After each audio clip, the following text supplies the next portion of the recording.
Coral মাছ, গলদা চিংড়ি সুন্দরবনের যতগুলো সুস্বাদু মাছ রয়েছে এই মাছ দুটো কিন্তু তার মধ্যে অন্যতম। এইগুলো কিন্তু আমাদের পুকুরে সচরাচর সবসময় আমরা পেয়ে থাকি। আর সেই সাথে দেখেন পুকুরে বড় বড় সিলভার কাপ মাছ, রুই মাছ, কাতলা মাছ, মৃগেল মাছ সহ নানা ধরনের মাছ আজকের আমরা আমাদের পুকুরে পেলাম। গ্রামের পুকুরে আমরা যখন মাছ ধরি তখন কিন্তু সবাই চলে আসে। গ্রামের এই সাধারণ মানুষগুলো ডাক দিলেই একে অপরের পাশে এসে দাঁড়ায়। আর গ্রামের মানুষের এই সহজ সরল জীবনযাপন আসলে সত্যিই অসাধারণ। আজকের আপনাদের দেখাই আমাদের গ্রামের পুকুরে আমরা কি পরিমাণে মাছ পেলাম। ছোটবেলায় অনেকেই গ্রামে এভাবে কিন্তু দলবদ্ধভাবে মাছ ধরছেন, আসলে সেই হারিয়ে যাওয়া সোনালী অতীত। দেখেন গ্রামে আজকের আমরা দলবদ্ধভাবে টানা জাল দিয়ে জাল টেনে মাছ ধরতেছি, সেই সাথে জাকি জালও আমাদের কাছে ছিল। তো আমরা প্রথম টানে কি কি মাছ পেলাম দেখেন, কোরাল মাছ পেলাম, পার্শে মাছ পেলাম একটা নদীর মাছ, সেই সাথে রুই মাছ, মির্গে মাছ সহ অন্যান্য আরো নানা ধরনের মাছ পেলাম। তো আমরা জাকি জাল এবং টানা জাল আমাদের পুকুরে টানতেছি এবং প্রতিবারই কিন্তু আমরা বেশ ভালো পরিমাণে মাছ পাচ্ছি। দেখেন কোরাল মাছ বা ভেটকি মাছ, সেই সাথে বড় বড় সিলভার কাপ মাছ এবং রুই মাছ, কাতলা মাছ প্রচুর পরিমাণে উঠতেছে। আর এই পুকুরটা লিজ নিয়েছে আমাদের আলী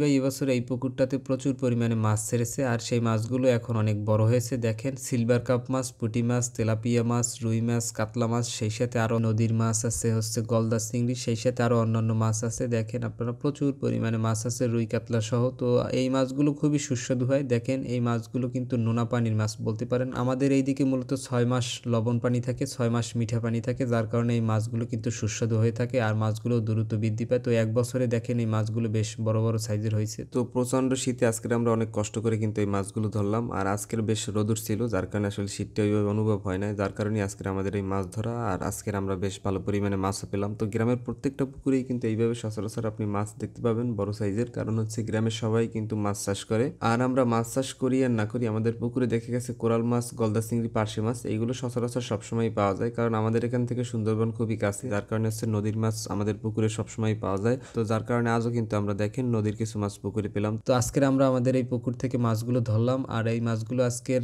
খাওয়ার পরে কিছু বিক্রিও করা হবে। আর মাছগুলো সাইজ এবং চেহারা দেখেন, মাশাল্লাহ মাছগুলো খুবই সুন্দর দেখতে। আর এই যে দেখেন কত বড় সাইজের গলদা চিংড়ি, এই যে গলদা চিংড়ি সহ পুকুরে আমরা অন্যান্য আরো বড় বড় মাছ পেলাম, কাতলা মাছ, তারপরে সিলভার কাপ মাছ, সেই সাথে আরো অন্যান্য বিভিন্ন প্রজাতির মাছ ছিল। বিশেষ করে আমাদের এইসব পুকুরগুলোতে আমরা জাল টান দিলেই কিন্তু কোরাল মাছ পেয়ে থাকি। আমাদের এদিকে প্রচুর পরিমাণে কোরাল মাছ পাওয়া যায়, যেহেতু আমাদের এখান থেকে সুন্দরবন খুবই কাছে, যার কারণে কিন্তু সবসময় আমরা কোরাল মাছ পেয়ে থাকি। আর কোরাল মাছ কিন্তু খেতেও খুবই সুস্বাদু হয়ে থাকে। তো মাছ ধরার পরে দেখেন সবাই কিন্তু মাছ পেয়ে খুবই আনন্দিত। তো সবাই মাছ নিয়ে এখন ছবি তুলতেছে, ভিডিওতে দেখাইতেছে। তো আজকের আমরা বেশ ভালো পরিমাণেই মাছ পেলাম। দেখেন এখন সবগুলো মাছ ঢালা হচ্ছে, সবগুলো মাছ ঢালার পরে আপনারা বুঝতে পারবেন যে এখানে কি পরিমাণে মাছ আজকের আমরা পেয়েছিলাম। তো আজকের আমরা 2টা টান দিচ্ছিলাম আর 2 টানে বেশ ভালো পরিমাণে মাছ কিন্তু আমরা পেলাম। দেখেন তো এই মাছগুলো কিন্তু একদম দেখেন ফ্রেশ, এইমাত্র পুকুর থেকে ধরা হলো। আর গ্রামের এই ধরনের মাছ ধরা ভিডিও যারা পছন্দ করেন তারা আমাদের পেজটি ফলো দিয়ে আমাদের সাথে থাকবেন। তো এতক্ষণ যারা কষ্ট করে ভিডিওটা দেখলেন সবাইকে অসংখ্য ধন্যবাদ। ভালো থাকবেন সবাই। আসসালামু আলাইকুম, আল্লাহ হাফেজ।